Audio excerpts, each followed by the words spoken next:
ठीक है बच्चों, अब हम लोग क्या करेंगे, माइनर ऑफ 2 1।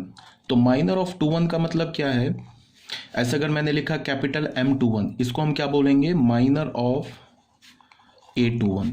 A21 मतलब सेकेंड रो फर्स्ट कॉलम के एलिमेंट का माइनर, तो इसको हम क्या बोलेंगे, माइनर ऑफ A21 क्या है, -5। तो हम क्या करेंगे, -5 का माइनर कैसे निकालेंगे, हम second row and first column को डिलीट कर देंगे। ये सेकेंड रो हट गया, फर्स्ट कॉलम हट गया, तो क्या हमारे पास कौन कौन से नंबर बच गए, 4 0 -2 एंड 8। तो इसका हमने डिटर्मिनेंट निकाल लिया, क्या निकाल लिया, 4 0 -2 एंड 8। ठीक है, ये क्या हो जाएगा, दिस इज 32।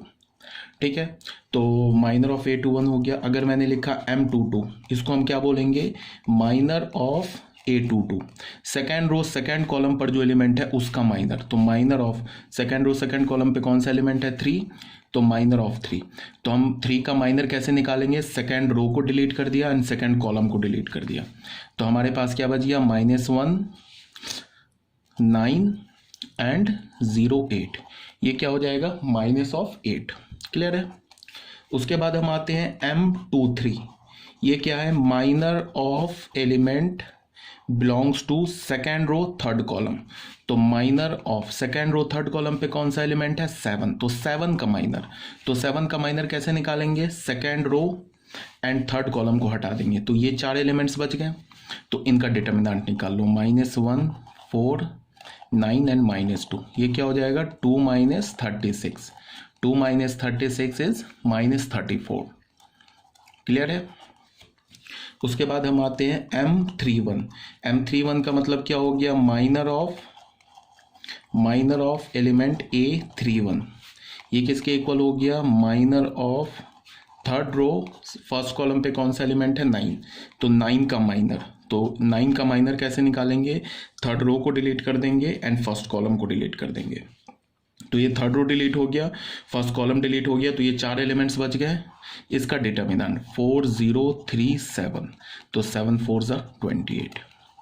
उसके बाद क्या है, M32, minor of element belongs to third row and second column. इसको हम क्या बोलेंगे, माइनर ऑफ A32। ये क्या हो जाएगा, minor of element belong to third row and second column. Third row and second column पे कौन सा एलिमेंट है, -2। तो हमने थर्ड रो को डिलीट कर दिया एंड सेकेंड कॉलम को डिलीट कर दिया, तो हमारे पास कौन सा एलिमेंट बचा, -1 -5 0 एंड 7। तो ये क्या हो जाएगा, -1 -5 0 एंड 7। तो ये क्या हो जाएगा, इसका माइनर -7। उसके बाद क्या आते हैं हम, माइनर ऑफ एलिमेंट M33। इसको हम क्या बोलेंगे, minor of element belong to third row and third column. इसका मतलब क्या हो गया, माइनर ऑफ 8 का माइनर। 8 का माइनर हम कैसे निकालेंगे, third row and third column को डिलीट कर देंगे। तो ये थर्ड रो हट गया, ये थर्ड कॉलम हट गया, तो हमारे पास क्या बचा, -1 -5 4 एंड 3। तो ये किसके इक्वल हो गया, -3 -20, तो ये +20। ठीक है, ये क्या हो गया हमारा 70। ठीक है बच्चों, तो हमने क्या किया, हमने एक अभी 2x2 ऑर्डर का मैट्रिक्स लिया था, तो हमने 2x2 ऑर्डर के मैट्रिक्स का माइनर निकाल लिया। उसके बाद हमने क्या किया, 3x3 ऑर्डर का मैट्रिक्स लिया और 3x3 ऑर्डर के मैट्रिक्स का माइनर निकाला। माइनर को मैं एक बार फिर से तुम्हें डिफाइन कर देता हूँ, फिर से समझा देता हूँ। माइनर क्या होता है, माइनर जो होता है वो एक स्क्वायर मैट्रिक्स में जितने भी एलिमेंट्स होते हैं ना, हर एक एलिमेंट्स का हम माइनर निकालते हैं।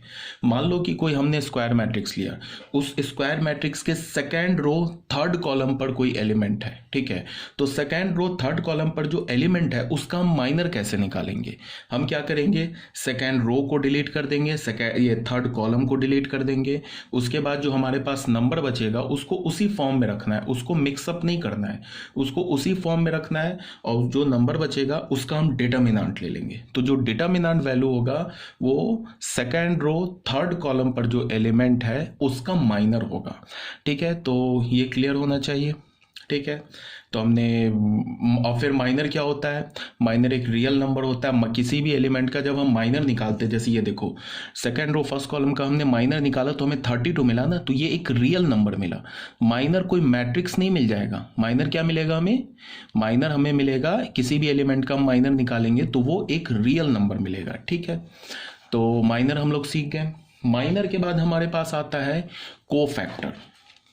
तो देख लो कोफैक्टर को हम कैसे डिफाइन करेंगे। कोफैक्टर का डेफिनेशन क्या होता है, सी आई जे हमने लिखा, ठीक है। तो सी आई जे को हम क्या बोलेंगे, cofactor of element A I J. ठीक है, ith रो jth कॉलम पर जो एलिमेंट होगा उसके कोफैक्टर को हम कैसे रिप्रेजेंट करेंगे, कैपिटल सी और आई जे। ठीक है, इसको हम डिफाइन कैसे करेंगे, -1 to the power i plus J into M I J. ठीक है, ये i प्लस जे क्या है, i प्लस जे, ये रो प्लस कॉलम है, -1 पे पावर रो प्लस कॉलम डाल देंगे इंटू एम आई जे। तो ये क्या मिल जाएगा हमें, cofactor of element C I J. Clear है।